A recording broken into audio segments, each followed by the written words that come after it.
모든 사람들이 기다리는 소식이 있다면 아마 좋은 소식을 기다릴 것입니다. 그 좋은 소식은 기쁜 소식이고 복된 소식이고 희망의 소식입니다. 그리고 승리의 소식이고 구원의 소식입니다. 이런 말을 한마디로 압축해서 이렇게 요약하면은 복음, 바로 굿뉴스라고 할 수 있습니다. 요즘은 통신이 발달하여 전화나 인터넷 그리고 카톡으로 언제 어디서나 소식을 전할 수가 있습니다. 적어도 1980년 이전만 하더라도 통신은 전화국에서 정보를 이렇게 통해서 보낼 수 있었고 또 교환소를 거쳐서 시외 전화를 할 수 있었습니다. 청춘 남녀가 연애 편지를 써도 우체부 아저씨가 이렇게 답장을 가져오기를 기다리는 그런 설렘이 있던 그런 시절이었습니다. 훨씬 그 이전 고대의 시대는 통신 수단이 국가적인 재난이나 어떤 전쟁이 일어나게 되어지면은 산봉우리에 봉화대를 설치해서 그래서 산봉우리에서 불꽃을 통해서 지금 나라의 어떤 전쟁이나 재난의 그런 신호를 전달하게 되어졌습니다. 그러다가 군사적으로 좀 더 정확하게 또 빨리 전달할 그런 목적으로 군인을 통해서 저 멀리 빨리 뛰는 그런 군인을 선발해서 직접 소식을 전하기도 했습니다. 기원전 490년 아들과 남편이 전쟁에 나갔습니다. 전쟁에 나간 지 몇 달, 몇 년이 지나도 생사에 이런 알 길이 없었습니다. 그러다가 전쟁에서 한 병사가 승리한 소식을 고향의 가족에게 전하기 위해서 열심히 달려왔습니다. 그리고 높은 성에 올라가서 나팔을 붑니다.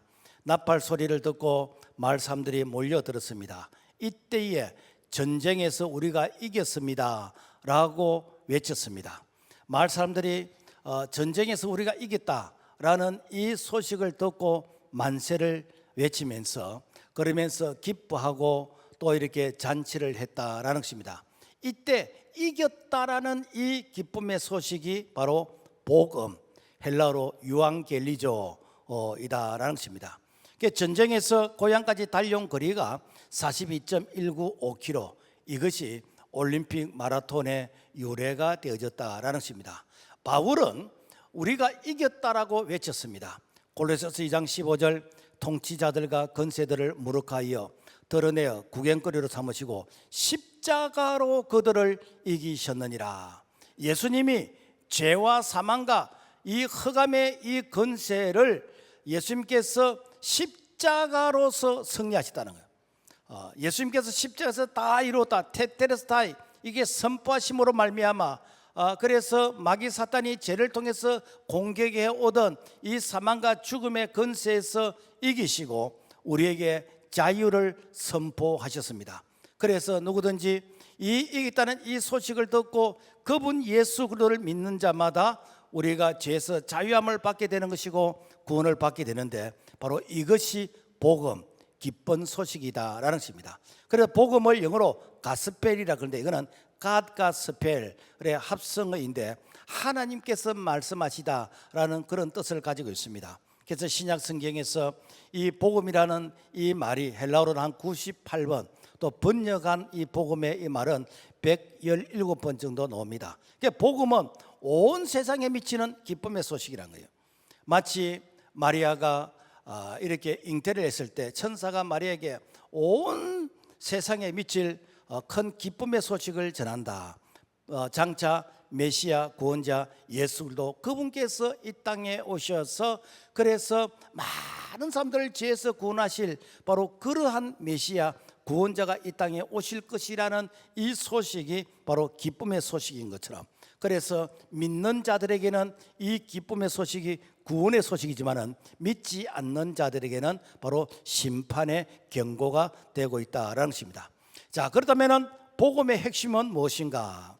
골로새 15장 3절과 4절 같이 한번 읽어볼까요? 시작. 내가 받은 것을 먼저 너희에게 전하여 노니 이는 성경대로 그리스도께서 우리 죄를 위하여 죽으시고 장사 지낸 바 되셨다가 성경대로 사흘 만에 다시 살아나사. 복음의 핵심은 성경에 기록된 대로 예수님께서 우리 죄를 위하여 십자가에서 죽으시고 성경에 기록된 그 예언대로 죽은 지 사흘 만에 부활하셔서 우리에게 새 생명을 주셨다라는 이 선포인 것입니다.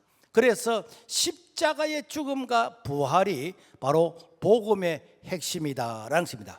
그래서 초대 사도들의 복음은 예수님께서 십자가에 달려 죽으시고 죽은 지 사흘 만에 부활하시다, 이 소식을 전했다는 거예요. 뭐 이렇게 예수 믿으면은 복 받고 예수 믿으면은 사업 성공하고 이런 얘기를 전한 게 아니고 예수가 십자가에 달려 죽으시고 부활하셨다. 그래서 베드로와 요한이 외친 복음도 대제사장들을 향해서 너희가 십자가에 죽인 예수를 하나님이 다시 살리셨는데 우리가 이 일의 증인이다라고 했습니다. 그래서 사도행전 4장 19절에서 20절 베드로와 요한이 대답하여 이르되 하나님 앞에서 너희의 말을 듣는 것이 하나님의 말씀 듣는 것보다 옳은가 판단하라. 우리는 보고 들은 것을 말하지 아니할 수 없다. 그러니까 이 베드로와 요한은 우리는 예수 그리스도 그분께서 십자가에 죽으신 것과 부활하신 것을 우리는 직접 보았다. 그러면서 이제 이 사실을 모르는 자들에게 담대하게 바로 십자가의 죽음과 부활을 전하게 되어졌다라는 것입니다. 초대교회 성도들이 열악한 환경 가운데에서 그들이 순교하면서까지 복음을 전한 것은 바로 예수가 십자가에 달려 죽으시고 그분이 사흘 만에 부활하신데 부활하신 예수님께서 지금 성령으로 우리 안에 계신다, 이것이 바로 믿음이라는 것이요. 그래서 사도 바울은 너희들이 이렇게 믿음이 있는가 한번 확인해봐라. 고린도서 13장 이 5절 너희는 믿음 안에 있는가 너희 자신을 시험하고 너희 자신을 확정하라. 예수 그리스도께서 너희 안에 계신 줄을 너희가 스스로 알지 못하느냐. 그렇지 않으면 너희는 버림받은 자니라. 무슨 얘기인가? 진짜 믿음은 예수가 죽음으로써 끝난 것이 아니라 그분이 죽으시고 사흘 만에 부활하시고 그리고 그분이 성령으로 그래서 우리 심령 속에 임함으로 말미암아 그래서 부활하신 예수님께서 성령으로 우리 가운데서 예수님께서 2000년 전 공생에 사에게 하시던 그 놀라운 역사가 지금도 나를 통해서 일하신다, 이 사실을 믿는 것이, 이것이 믿음이라는 것이요. 안타까운 것은 오늘날 예수 그리스도의 죽음은 믿는데 부활을 안 믿는 사람들이 들어 있습니다. 부활을 안 믿으면 복음의 담대함이 없습니다. 생명력이 없습니다. 성령의 역사가 없습니다. 그러나 사후에 부활을 믿으면 놀라운 역사가 일어납니다. 십자가 죽음과 부활이 복음의 핵심이 되는 것은 죽어도 산다는 거예요. 그러니까 죽음으로서 끝이 아니라 죽음도 다시 부활의 그런 생명으로서 역사한다라는 이 사실이 바로 많은 사람들이 선교에 헌신하게 되어졌고 그리고 복음에 헌신하게 된 동기이다라는 것입니다. 우리가 설교 전에 잠시 보았던 이 영상의 이 배경은 1956년 아우카 선교사 이야기라는 그 책에 나오는 이야기인데 미국의 명문 대학을 졸업한 5명의 젊은이들이 선교사로 헌신하게 되어졌습니다. 그러면서 아내와 가족을 이제 설득시키고 후방에 남겨두고 이제 비행기를 타고 에콰도르 바로 인디안 마을로 가게 되었습니다. 1956년 1월 2일 한 선교사가 아내에게 긴급 무선을 이렇게 쳤습니다. 흥분한 인디언들이 지금 몰려오고 있다. 급히 지금 기도해달라라고 하면서 연락이 단절되었습니다. 이튿날 5명의 선교사들이 싸늘한 시체로 다 변했습니다. 20대 선교사 이 부인들은 이 선교의 소식을 듣고 그들이 후회한 것이 아니라 남편들이 이루지 못한 그 선교 가업을 우리가 완수해야 되겠다. 그래서 아내들이 그 아우카 그 마을로 가서 복음을 전하게 되어졌습니다. 그래서 선교사를 살해했던 그 사람 중에 한 명은 목사가 되어졌고, 그리고 1000명 이상이 예수를 믿고 그리스도인으로 변화되어졌다라는 것입니다. 40년 전에 뿌렸던 그 그 순교의 씨앗이 복음에 이렇게 꽃을 피우고 있다라는 것입니다. 이것이 무엇인가? 죽어도 산다는 십자가의 죽음과 부활입니다. 그래서 복음의 핵심은 바로 죽어도 산다라는 이 확신인 것입니다. 1863년 토마스 선교사는 영국 런던 선교회로부터 중국 내지에 선교사로 파송을 받았습니다. 한 번은 이 토마스 선교사가 중국 내지 이제 선교지를 순찰하고 돌아오니 아내가 이제 유산을 하고 그 유산하는 이런 과정 속에서 이렇게 숨을 거두게 되어졌다라는 것입니다. 엄청난 시리에 빠졌습니다. 내가 이 선교를 계속 해야 될 것인지 말아야 될 것인지. 그래서 이 선교사가 좌절하고 있을 그때에 조선에 대한 이야기를 들었습니다. 조선 사람은 엄청난 열악한 환경 가운데서 당시 조선의 평균 수명이 43세였습니다. 그러니까 당시에 40세가 되어지면 이제 죽는 것밖에 없었어요. 그래 그때 당시에 해갑이란 것은 동네에서 큰 잔치를 했습니다. 왜?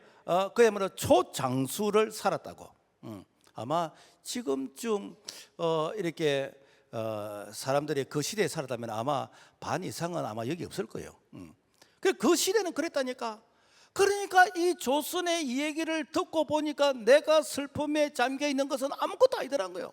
그래서 내가 저 조선 사람들에게 내가 복음을 전해야 되겠다. 그래서 조선어를 배우게 되어졌고 조선 성경을 번역하게 되어지고 그러면서 전도제를 만들어서 그래서 조선에 가서 복음을 전하기로 이제 애를 썼는데 1866년 9월 미국의 제너럴 셔먼호 이 상선을 타고 이제 저 북한 대동강을 향해서 거슬러 올라가게 됩니다. 우리를 치면은 한강을 향해서 거슬러 올라갔다라는 것입니다.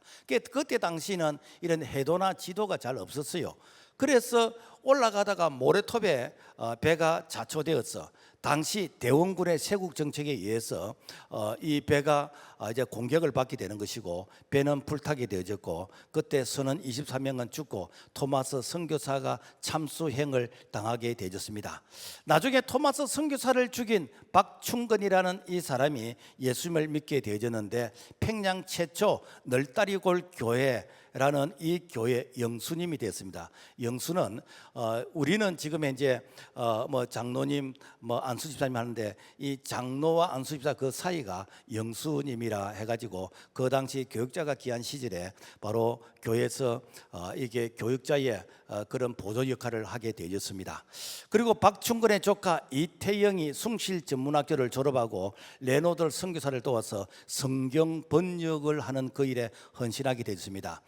그리고 널다리골 이 교회가 크게 부흥해서 1903년 72칸짜리 큰 예배당을 건축했는데 이것이 평양 장대현 교회였습니다. 그래서 이 평양 장대현 교회가 크게 부흥해서 1907년 북한 전역을 회개 운동을 일으켰던 그런 대부흥 운동이 일어난 것이 바로 평양 장대현 교회인 것입니다. 저 북한의 이 김진경 이 교수가 과학기술대학을 설립하기 위해서 그래서 평양에 포크레인이 들어가서 땅을 파니까 그곳에 이 토마스 선교사가 순교한 기념비가 땅 속에서 이렇게 나오더라라는 것입니다. 고린도서 2장 2절에 내가 너희 중에서 예수 그리스도와 그가 십자가에 못 박히신 것 외에는 아무것도 알지 아니하기로 작정하였습니다. 이 사도 바울이 나는 십자가에 못 박힌 예수 그분 외에 나는 아무것도 자랑할 것이 없다. 왜 그런가? 십자가의 죽음이 끝이 아니라 십자가의 죽음 다음에는 부활이 있는데 이 부활이 지금도 복음 가운데서 역사한다라는 것입니다. 그래서 기독교는 역설적인 종교입니다. 죽으면 사는 것이요. 예수도 그분을 위해서 복음을 위해서 말씀 앞에서 깨어지고 우리가 죽으면은 부활의 역사가 지금도 일어난 줄로 믿습니다. 이것이 복음이라고요. 그런데 오늘날 유사 복음이 있습니다. 이단성이 있는 이런 내용들이 있습니다. 사도 바울은 초대교회 성도들을 향해서 복음이 아닌 것에 주의하라라고 경고를 했습니다. 골로새서 2장 8절, 누가 철학과 헛된 속임수로 너희를 사로잡을까 주의하라. 이것은 사람의 전통과 세상의 초등학문을 따름이요 그리스도를 따름이 아니니라. 초대교회의 가장 대표적인 이단이 뭔가 하면 영지주의입니다. 헬라어로 그노시스, 이거는 지식이라는 뜻인데 이것은 영적인 것과 물질적인 것을 구분하는 이원론적인 그런 사상인 것입니다. 영지주의자들은 영적인 것은 선하고 물질적인 것은 악하다라고 생각했습니다. 그래서 영지주의자들의 이 구원은 지식 깨달음으로써 이루어지는데 물질 세계에 이 육체에 갇혀 있는 그 영이 해방이 되어서 천상의 세계로 귀환하는 이것이 바로 구원이다라고 이렇게 가르쳤습니다. 놀란 사실은 이런 구원관이 그 시대뿐만이 아니라 오늘날에도 많은 종교들이 이런 구원관의 영향을 받고 있다라는 것입니다. 중세 가톨릭 이렇게 수사들은 영지주의의 영향을 받아서 자신의 몸을 채찍으로 치면서 그러면서 송곳으로 자기 손바닥을 찌르면서 그러면서 육체의 이 고통과 금욕 생활을 통해서 내 영혼이 깨끗해진다. 소위 말해서 자신의 육체적인 어떤 욕망을 이렇게 자해를 통해서 절제하면서 이렇게 할 때 내 영혼이 깨끗해진다 라는 이런 생각, 이게 영지주의 생각이요. 여러분, 불교 교리는요 철저하게 영지주의입니다. 그들은 육체의 고난과 금욕을 통해서 정신세계가 그래서 해탈하게 되지는데 번뇌에서 벗어난다는 이러한 논리가 무엇인가? 이게 영지주의자들의 그런 논리인 것입니다. 이게 교회 중에서도 자유주의의 그런 신학 사상을 따르는 그런 교회가 있습니다. 제가 마이크를 잡았기 때문에 뭐 구체적으로는 설명을 안 하겠는데, 그래서 자유주의의 신학을 이렇게 따르는 그런 이렇게 이 교단, 이 신학생들은 가끔 절에 법당에 가서 중들이 하는 그런 수행 생활을 이렇게 그들이 따라하면서 그러면서 자기의 영성을 개발한다 그러고, 그러면서 뭐 이렇게 중들이 뭐 간상 기도하는 이런 것을 흉내내고, 심지어는 천주교 수녀님들도 절에 법당에 가서 중들이 하는 수행 기도를 따라하기도 하는데, 이런 것들 다 무엇인가? 영지주의의 영향이다라는 것입니다. 기독교인 중에서도 금식과 고난을 통해서 내 영혼이 깨끗해진다라고 생각하고, 그래서 명상과 간상 기도, 그러면서 이 금식을 통해서 내 영이 맑아진다라고 생각하면은, 여러분, 이런 것은 여러분 유사 복음이고 이것은 진짜 복음이 아닙니다. 이것은 영지주의의 그런 영향인 것입니다. 이것은 우리의 신앙을 변질시키고 타락시키고 오염시키는 것입니다. 기독교의 복음은 굿뉴스, 기쁜 소식, 승리의 소식, 복음의 축제인 것입니다. 요한3서 1장 2절, 사랑하는 자여 너 영혼이 잘됨 같이 네가 범사가 잘되고 강건하기를 내가 강건하라. 복음이 들어가는 곳마다 여러분요 영혼이 잘될 때에 악한 영이 들어가게 되는 것이고, 병든 자가 고침받게 되는 것이고, 영육간에 치유와 회복이 일어나는 것이고, 여러분 복음이 들어가는 곳마다 가난이 떠나게 되는 것이고, 여러분요 부유하게 되는 거. 여러분요 기독교 복음은 축제입니다. 예배가 축제입니다. 우리 신앙이 축제입니다. 예수 안에서 우리가 생멸 때 풍성히 얻는 이것이 무엇인가? 복음 중에 복음인 것입니다. 그래서 우리가 영지주의처럼 따라하면 안 돼요. 우리가 기도에 집중하기 위해서 우리가 뭐 세속적인 이런 것을 절제하는 것은 맞지만은, 내가 세속적인 것을 절제하기 위해서 내가 육체의 고난을 통해서 내 영혼이 맑아진다, 정신이 맑아진다, 그런 것은 전혀 비성경적인 것입니다. 뿐만 아니라 여우가 양의 탈을 쓰고 교회에 들어와 있는 이런 어떤 교회 조직 단체를 통해서 이 교회의 이 복음을 훼손시키는 이런 부분이 있습니다. 이게 무엇인가? 세계교회협의회, 소위 WCC요. 그래서 이 WCC의 이 명칭 자체는 참 좋습니다. 그러나 이 WCC가 이렇게 만들어진 그 배경에는 소련의 스탈린이 세계 공산화를 위해서 어떻게 하면은 교회를 이렇게 무력화시켰어, 교회를 변질시키고 타락시킬 것인가? 왜? 교회가 공산화되는데 아주 걸림돌이거든요. 그래서 1948년 8월 공산당은 60명을 중심으로 해서 WCC를 출범시켰습니다. 그러면서 기독교를 혼합 종교로 만들었습니다. 그래서 기독교 안에 온갖 잡동사니 이런 종교들이 들어와 가지고 그러면서 이 구원이 꼭 이게 예수만 믿어야 구원이 있는가? 이렇게 이 구원이 타 종교도 있다라고 하면서 종교다원주의, 범신론 사상, 그러면서 우리나라에서 뭐 이렇게 이 조상에게 제사 지내고 구다는 이런 것들이 우리 문화의 성령이다라고 이런 헛소리를 하면서 서울의 뭐 어떤 이화여대 이 교수가 그러면서 구풀이를 하는 이런 것이 이것이 한국적 토착 신앙이다라는 이런 헛소리 하는 거예요. 여러분요, 이거는 여러분 이 양의 탈을 쓴 여우인 것입니다. 사도행전 4장 12절 다른 이로서는 구원을 얻을 수 없나니 천하 인간의 구원을 얻을 만한 다른 이름을 우리에게 주신 일이 없으니라. 구원은 오직 예수입니다. 오직 그리스도입니다. 천하 인간의 예수 외에는 구원이 없는 줄로 믿습니다. 14에서 16세기 르네상스 운동이 일어나는데 이 르네상스 운동은 그동안의 중세 약 한 1000년 동안 모든 문화와 사상이 기독교 중심, 즉 이렇게 신중심이었어요. 그런데 우리가 신중심 기독교 중심으로 살았는데 그런데 십자군 전쟁도 있고 전쟁도 일어나고 그래서 이제 우리가 다시 인간성을 회복하자 이렇게 해서 신중심에서 인간 중심의 운동이 일어났는데 이것이 르네상스 운동이고 이 운동이 바로 포스트 모더니즘의 사상을 만들어냈다라는 것입니다. 포스트 모더니즘 사상은 뭔가 하면은 절대적인 것을 거부하고 모든 것을 상대적이다. 그래서 합리성과 객관성보다는 주관성과 이 감성을 강조하는, 그래서 기독교의 율신 사상을 부정하고 꼭 이렇게 예수를 믿어야만 구원을 받느냐, 다른 타 종교도 구원이 있다 그러면서 이렇게 뭐 우리가 산 꼭대기 정상을 올라갈 때에 꼭 뭐 이렇게 지리산을 올라갈 때에 뭐 남원 쪽으로 올라가야 되느냐, 다른 함량을 통해서도 올라갈 수고 다른 방향으로 갈 수도 있고, 그래서 정상에 가면 다 만난다. 뭐 서울을 갈 때에 꼭 이렇게 고속버스를 타고 가야 되느냐, 아니다, 비행기 타고 갈 수도 있는 것이고 자전거 타고 갈 수도 있는 것이고 도보도 걸어갈 수 있는 것이고 방법만 다를 뿐이지 서울에 가면 다 만난다. 이런 사상이 무엇인가? 이게 포스트 모더니즘 사상이에요. 오늘날 이런 사상이 교회에 들어왔습니다. 여러분요, 우리는 성경의 가치를 통해서 이런 걸 다 걸러내야 됩니다. 다여가를 통해서 이런 걸 다 구분해내야 됩니다.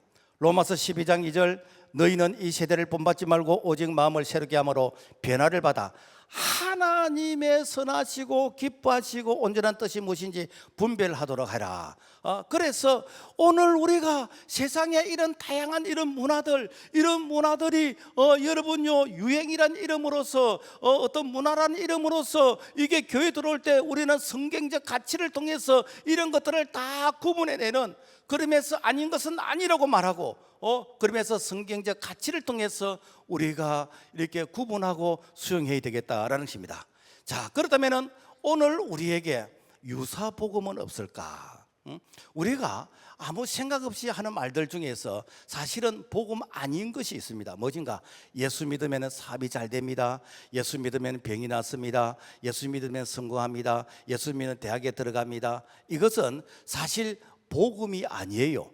이것은 복음을 믿을 때 하나님이 주시는 응답인 것입니다. 이거는 보너스인 것입니다. 이 보너스는 월급 외에 주는 위로금이에요.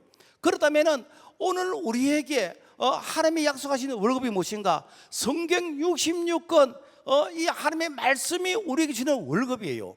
네가 이 말씀을 믿고 순종하면은 이 말씀을 믿을 때 네가 들어가도 복을 받고 나가도 복을 받고 떡반죽 그릇이 복을 받고 머리가 될지언정 꼬리가 되지 아니하고 구어절정 꾸지 아니하고 이 말씀을 믿을 때에 하나님이 주시는 위로인 것이요. 그렇기 때문에 오늘 우리가 이렇게 이 전도를 하고 우리가 신앙생활할 때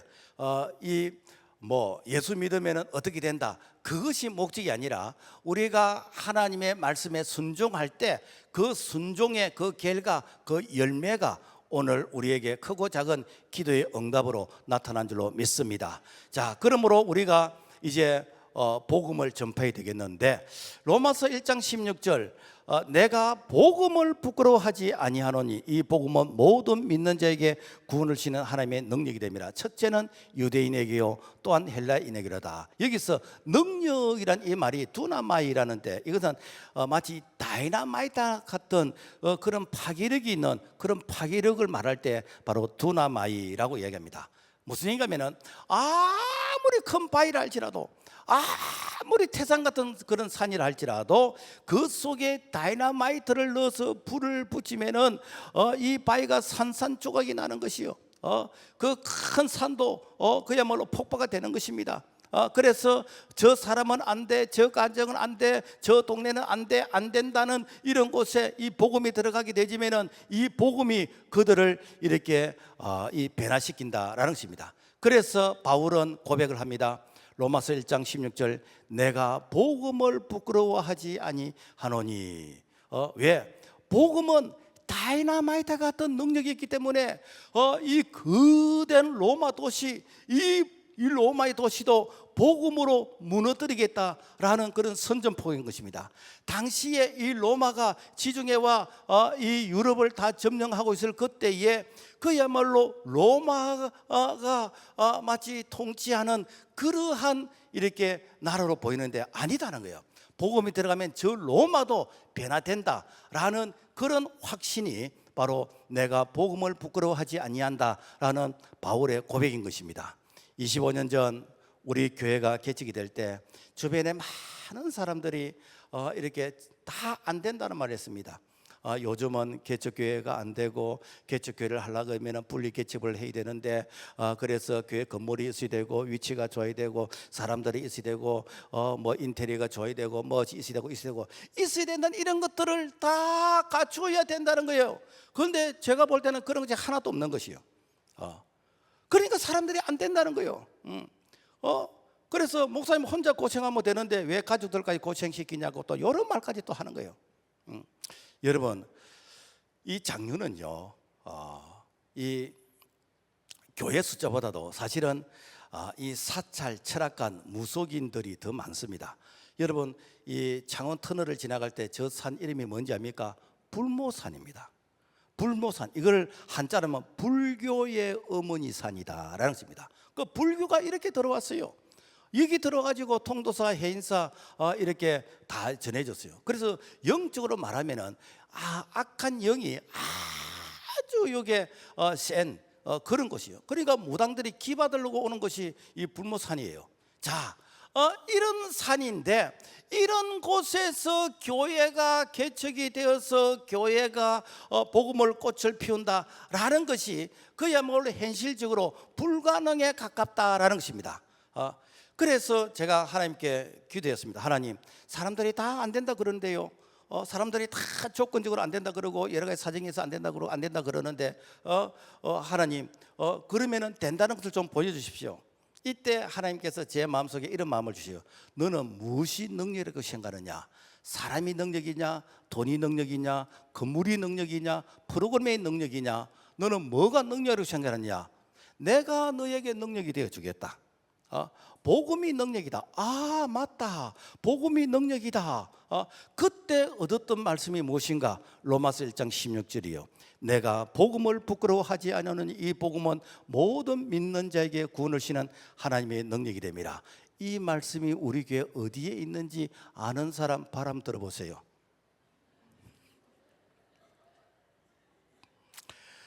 여러분요, 이 말씀은 복음이 능력이라는 거예요. 그래서 복음이 능력이라는 것을 한번 임상을 해보자. 한번 증명을 시켜보자. 복음이 능력이라는 것을 이렇게 증명이 되면은 많은 사람들에게 도전을 줄 수 있지 않겠는가? 소위 말해서 속으로 오기가 생기는 것이요. 오늘 우리 교회가 이 복음의 항무지 같은 이 장류 땅에서 이렇게 성장하고 부흥하게 된 거 오직 복음의 능력인 줄로 믿습니다. 여러분 자랑하세요. 다른 교회들은 다 여러분요 50억을 가지고 와서 여기서 교회 세우고 투자해서 300명의 핵심 멤버를 데리고 와서 이전해가지고 여러분 장유의 교회가 서고, 그리고 다들 뒤에서 백그라운드에서 교회가 도와줘서 교회가 세워졌지만은 여러분 맨 땅에서 헤이팅 해가지고 여러분 3,000평의 이 대지 위에서 오늘 이렇게 교회가 서게 된 것은 오직 예수, 오직 복음, 오직 하나님이 하신 줄로 믿습니다. 이게 복음의 능력이요. 그렇기 때문에 여러분요, 우리 교회에서 목사님 뭐가 안 된다 그러던데요, 뭐 의사가 안 된다 그러던데요, 누가 안 된다 그러던데요. 여러분요, 안 된다는 이것은 여러분 마귀가 하는 말입니다. 하나님이 말씀하시면은 능치 못함이 없는 줄로 믿습니다. 능치 못함이 없어요. 뭐 제가 이게 마이크를 잡고 이런 말을 해야 될지 모르겠는데, 지난 주일 저녁에 임채영 비사님, 남편이 뇌출혈로 쓰러져서 의사가 참 안 되겠다는 이런 말로, 그래서 주일날 사실 뭐 병원에 가면은 의사가 대기하고 있습니까?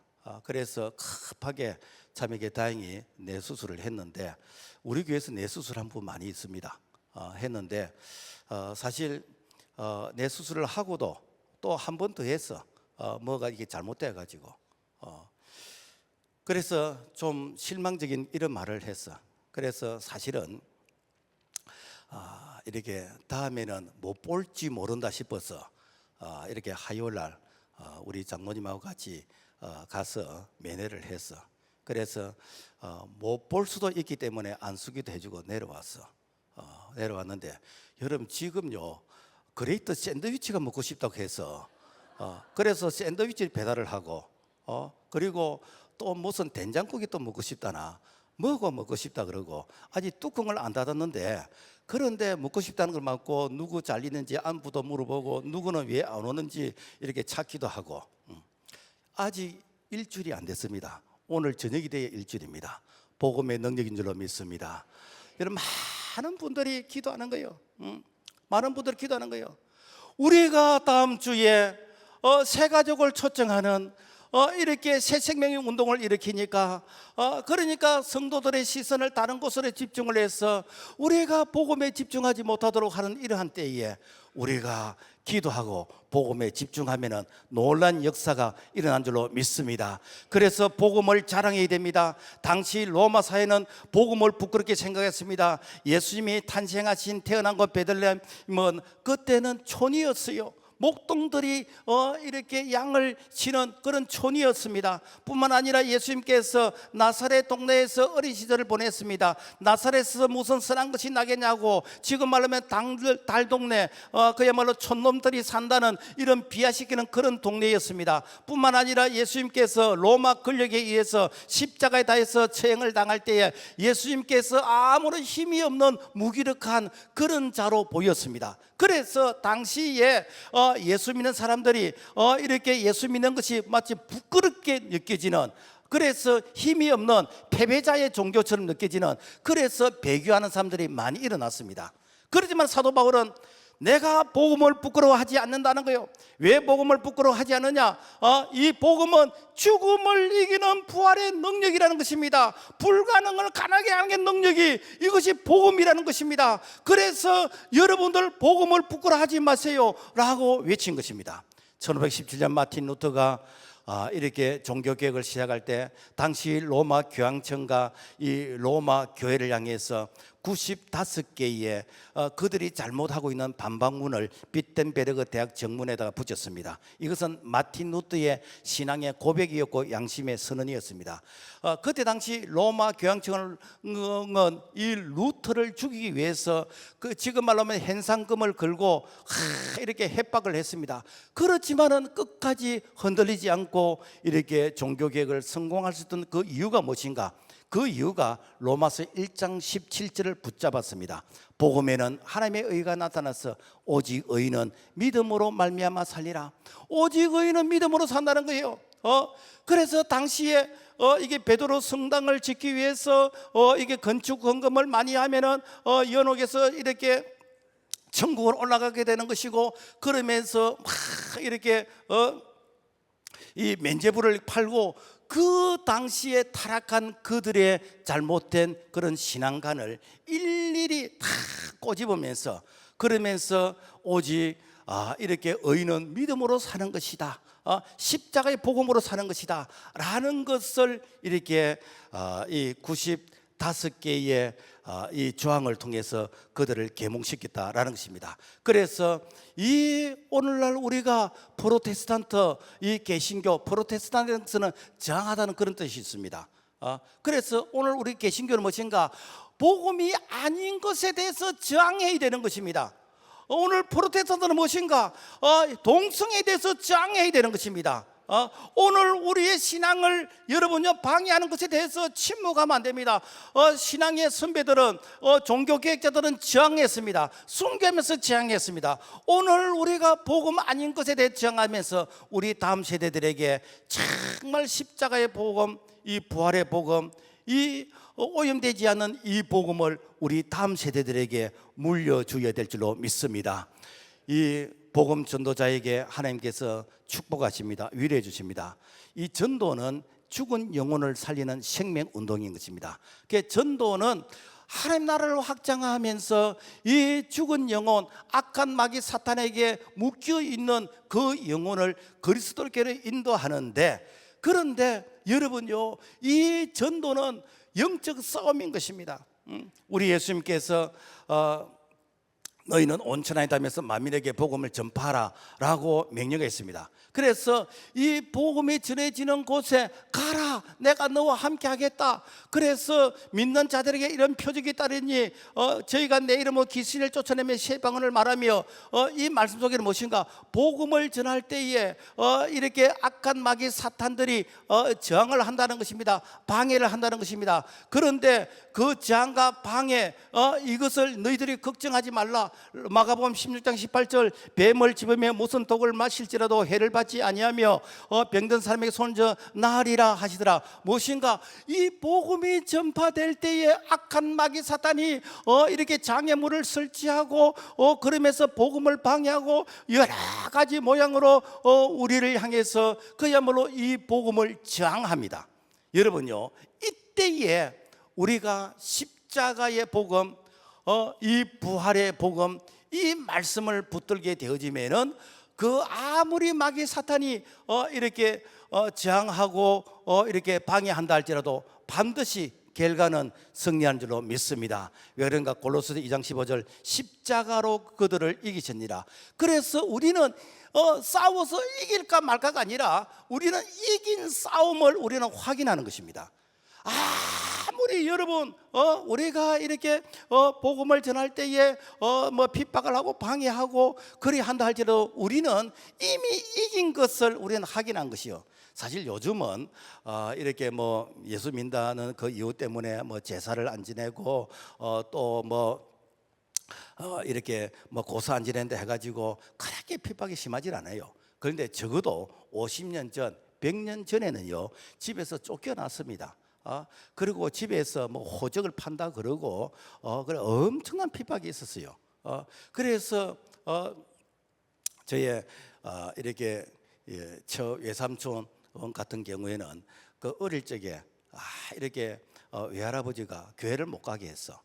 그래서 효도한다고 교회를 안 갔어. 그런데 이 딸들은 이게 교회를 가지 말라 해도 교회를 갔어.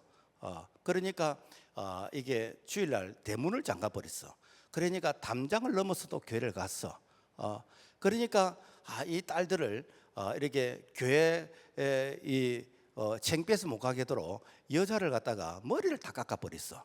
그러니까 되는가? 이 처녀 아가씨가 수건을 치고 교회를 갔어. 그래서 그때 당시에 교회를 못 가게 해서 안 가는 아들이 있은가 하면은 교회를 못 가게 해도 끝까지 담장을 넘어서 교회를 가고 수건을 쓰고 교회를 갔던, 그때 교회를 갔던 그 사람들은 나중에 다 믿는 사람을 만나서 결혼해가지고 그 자녀들이 전부 다 대학을 나오고 다 이렇게 권사와 장로가 다 되었는데, 그때 당시 부모님의 말씀에 내가 순종한다고 효도한다고 교회를 안 갔던 그 사람은 잘은 모르겠지만은 대학 나온 사람 한 사람도 없고, 그리고 50을 넘긴 사람도 없습니다. 뭐 이걸 꼭 그렇게 대입을 목사님 쉽게 됩니까? 라고 할지는 모르겠지만 분명한 것은 복음은 능력이고 복음은 축복인 줄로 믿습니다. 우리 하나님께서 반드시 위로해 주시는 거예요. 그래서 이 복음을 전하면은 금세의 100배의 상을 받는다고 했습니다. 마가복음 10장 3절 같이 읽어볼까요? 시작. 금세 있어 집과 형제와 자매와 모친과 자식과 전토를 100배나 받되 핍박을 개마에 받고 내세 영생을 받지 못할 자가 없느니라. 무엇인가? 여러분요, 우리가 물건 하나 팔아가지고 여러분 100% 남는 게 어디 있습니까? 그런데 복음을 장사하면 100% 남는데요. 우리가 복음을 전하면은 하나님께서 100% 우리에게 축복해 주신다는 거요. 그렇기 때문에 여러분요, 복음은 남는 장사인 것입니다. 그래서 복음이 전해지는 그 동네, 복음을 전하는 여러분요, 그 지역이 항상 복을 받습니다. 여러분, 우리 교회가 들어올 때 여기가 이렇게 지목을 치면은 이 장류 간동 지역의 묘지였습니다. 묘지였어요. 에스겔 골짜기였습니다. 그런데 교회가 들어왔어요. 그래서 제가 그랬어요. 여러분 빨리 이렇게 빚내서 빨리 땅 사세요. 그런데 아무도 땅 안 샀습니다. 돈이 없어서 안 샀겠죠. 그런데 여러분 주변이 개발되면서 그때 당시 평당 50만 원 했던 게 지금 350만 원이요. 무슨 얘기인가 하면은요, 교회가 들어가면은 그 주변이 항상 복을 받습니다. 개발이 됩니다. 세상 사람들은 모르지만은 하나님께서 축복하시는 원리가 무엇인가? 마치 이렇게 저수지에 돌멩이를 탁 던지면은 이렇게 파문이 쫙 퍼지는 것처럼 교회를 중심으로 해서 예루살렘과 온 유대와 사마리아와 땅 끝까지 이 복음의 이 확장을 통해서 이 축복이 이렇게 전달되지는 그런 역사가 지금도 일어난 줄로 믿습니다. 그래서 다 이렇게 이 기독교 국가들이 보면 전부 다 복음이 전해질 때에 다 이게 복을 받다는 것입니다. 뿐만 아니라 일한 대로 상을 주십니다. 요한계시록 22장 12절 보라 내가 속히 오리니 내가 줄 상이 내게 있어 각 사람에게 그 일한 대로 갚아주시리라. 여러분, 주님의 일은 공짜가 없습니다. 우리가 복음 전하는 일은 원래 주님이 하시될 일이요, 주님의 일이요. 주님의 일을 우리가 대신해, 그러면 어떻게 됩니까? 주님이 우리에게 거기에 대한 보상을 주셔야 되지요.